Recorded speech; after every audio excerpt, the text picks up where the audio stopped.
Modern education ने बहुत ज़्यादा घाण किया पंजाब च और रहिंदी खुंदी जिहड़ी असीं कह लो भी कॉम्युनिस्टिक विचारधारा।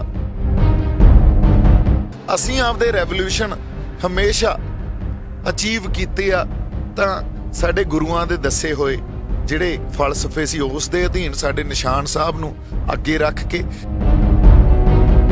ਕਿਹੜਾ ਉਹ ਵਿਜ਼ਨ ਆ, ਕਿਹੜਾ ਉਹ ਏਜੰਡਾ ਆ ਜਿਹੜਾ ਲੈ ਕੇ ਤੁਸੀਂ ਪੰਜਾਬ 'ਚ ਜਾਓਗੇ? ਇੱਕ ਤਾਂ ਡਾਈਵਰਸਿਟੀ ਤੇ ਦੂਜੀ ਹਾਰਮਨੀ।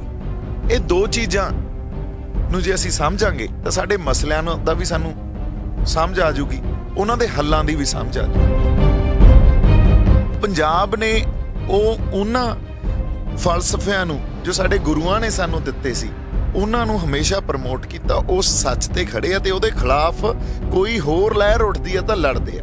ਖੇਤੀ ਵੀ ਹੁੰਦੀ ਸੀ ਤਾਂ ਸਾਡੀ ਖੇਤੀ ਜਿਹੜੀ ਇਹ ਡਾਈਵਰਸਿਟੀ ਸੀ ਨਾ ਉਹਨੂੰ ਪ੍ਰੋਟੈਕਟ ਕਰਦੀ ਹੈ। ਡਾਈਵਰਸਿਟੀ ਨੂੰ ਤੁਸੀਂ ਕਿੱਥੇ ਖਤਰਾ ਸਮਝ ਰਹੇ ਹੋ? ਕੈਪੀਟਲਿਜ਼ਮ ਜਿੱਥੇ ਜਿੱਥੇ ਦੁਨੀਆ 'ਚ ਗਿਆ ਉੱਥੋਂ ਦੇ ਉਹਨੇ religious institutes, family institutes, cultural institutes ਖਾ ਗਿਆ, ਖਤਮ ਕਰਤੇ।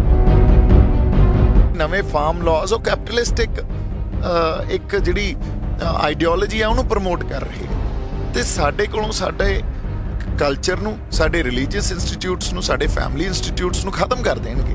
ਸਾਨੂੰ ਸਾਡੀ ਐਗਜ਼ਿਸਟੈਂਸ ਨਾਲ ਇਸ਼ਕ ਤੇ ਇਸ ਡਾਈਵਰਸਿਟੀ ਨੂੰ ਤੁਸੀਂ ਖਤਮ ਨਾ ਕਰੋ। ਖਾੜਕੂ ਸੰਘਰਸ਼ 'ਚ ਕਿਤੇ ਜੇ ਕੋਈ ਹਿੰਦੂ ਭਰਾ ਮਾਰਿਆ ਜਾਂਦਾ ਸੀ ਤਾਂ ਬਹੁਤ ਸਿੱਖ ਉੱਠ ਕੇ ਕਹਿ ਦਿੰਦੇ ਸੀ ਵੀ ਨਹੀਂ, ਸਿੱਖ ਆਏ ਨਹੀਂ ਹੋ ਸਕਦੇ। ਅਸੀਂ ਤਾਂ ਇੱਕ ਬਹੁਤ ਵੱਡੇ ਪਰਪਸ ਲਈ ਲੜਦੇ ਹਾਂ ਤੇ ਜੰਗ ਦੇ ਮੈਦਾਨ 'ਚ ਵੀ ਨਿਰਭਉ ਤੇ ਨਿਰਵੈਰ ਹੁੰਦੇ ਹਾਂ। ਲੋਕਾਂ ਨੂੰ ਸਿਰਫ ਵੋਟ ਪੋਲਿਟਿਕਸ ਦੀ ਸਮਝ ਆਈ। ਪੋਲਿਟਿਕਸ ਉਹਨਾਂ ਨੂੰ ਜੇ ਆਪਾਂ ਕਹੀਏ ਕੌਨਫਲਿਕਟ ਪੋਲਿਟਿਕਸ ਉਹਦੀ ਸਮਝ ਹੀ ਨਹੀਂ ਹੈ। ਕਿਹੜੀ ਉਹ ਪੋਲਿਟਿਕਸ ਹੈ? ਇਹ ਨਵਾਂ ਸ਼ਬਦ ਤੁਸੀਂ ਲੈ ਕੇ ਆਏ ਹੋ ਕਨਫਲਿਕਟ ਪੋਲਿਟਿਕਸ ਦਾ, ਕਿ ਦੀਪ ਸਿੱਧੂ ਕੀ ਕਰਨ ਜਾ ਰਿਹਾ? ਇਸ ਦੇਸ਼ ਦੀ, ਇੰਡੀਆ ਦੀ ਇੱਕ ਪੋਲਿਟਿਕਸ ਚੱਲ ਰਹੀ ਹੁੰਦੀ ਹੈ ਪਰ ਪੰਜਾਬ ਦੀ ਇੱਕ ਪੋਲਿਟਿਕਸ ਅੱਡ ਚੱਲ ਰਹੀ ਹੁੰਦੀ ਹੈ, ਉਹਦੇ ਮਸਲੇ ਅੱਡ ਹੁੰਦੇ ਆ। ਉਹ ਇਸ ਕਰਕੇ ਵੱਖਰਾ ਬਿਕਾਜ਼, ਔਰ ਅਸੀਂ ਕਹਿੰਦੇ ਵੀ ਹਾਂ ਬਿਕਾਜ਼ ਇਹ ਗੁਰੂਆਂ ਦੀ ਧਰਤੀ ਹੈ।